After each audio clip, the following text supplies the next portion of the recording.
Has your child ever come to you upset with a problem and you're unsure of how to handle it?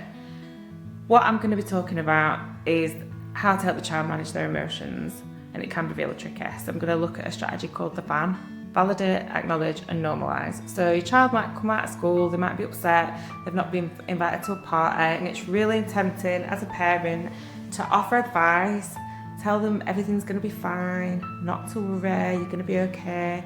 You might even try and offer solutions. Why don't I ring the parent up, see if you can go? Why don't we have our own party? But all that really does is it kind of fuels the fire, and our children sometimes don't feel validated. How we would introduce this is we'd say something like, you must feel really disappointed that you've not been invited to the party. So that is the acknowledgement and the validation.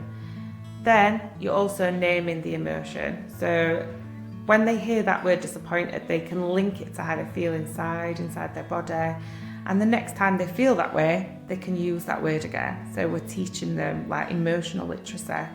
And if we name the emotion, we're going to tame it as well.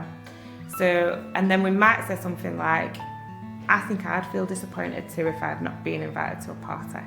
So you can use this example in loads and loads of different situations. So, ice cream man's not in the park, your child were expecting an ice cream. You might say something like, I feel a bit frustrated that the ice cream man's not here, I was looking forward to it. I feel the same. So we're validating the emotion, acknowledging it, and we're normalising it. Often we don't then have to fix it because our child just feels like they've been heard, they're learning an emotion word, and hopefully the next time they feel that way, they can use the emotion word that they're feeling. So it really is good to help them learn the wide range of emotions that there are.